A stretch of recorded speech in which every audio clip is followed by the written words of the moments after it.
that your overhang trusses are in place, it's time to install your purlins. Purlins are the secondary members that will make up the roof of your building. It is important to note that in this example, we are using Worldwide Steel Building's web truss columns and roof trusses with 6-inch purlins on the roof and 3 5/8-inch girts on all walls. If your building kit has different components than noted, then the dimensions you will need to use may vary from this video. Please be sure to verify the dimensions against your W drawings. The placement of purlins is important to ensure that the overhang trusses are not leaning in or out. So please make sure that you have the correct purlin for each location by referencing your W drawings and your ship list. On the galvanized secondary framing list, you will have the location or use for each secondary member.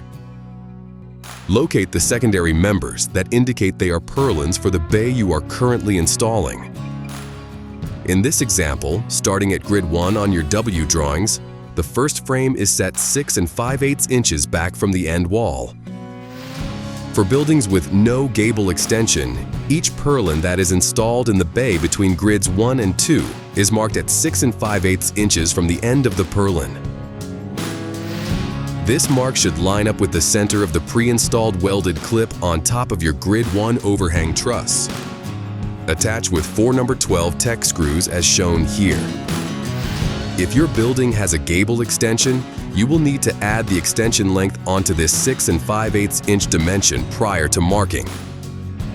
For example, if you have a 1-foot 0-inch gable extension, noted on your W1 drawing, you will need to add the 1-foot 0 inches to the 6 5/8 inch dimensions, which is a total of 1 foot 6 5/8 inches. Measure this distance from the end of the purlin and make a mark for the center of the welded clip as shown here. Do this for each purlin required in the bay you are installing. Once your marks have been made, line it up along the center of the pre-installed clip of your overhang truss. It is a good idea to utilize a locking C-clamp to hold the purlin in place at each end before attaching it to the clip using 4 number 12 Tech screws as shown here. The C-clamp can be removed once the Tech screws are installed.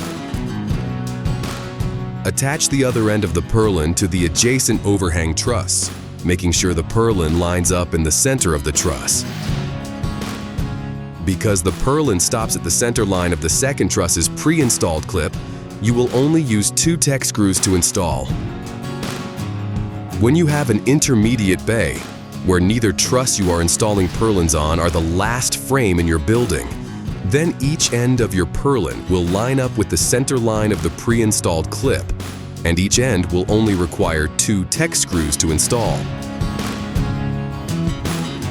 Once all overhang purlins have been installed, it's time to install the nested eave purlin at overhang. Thanks for choosing Worldwide Steel Buildings. Got questions? Give us a call at 1-800-825-0316 or visit our website at worldwidesteelbuildings.com.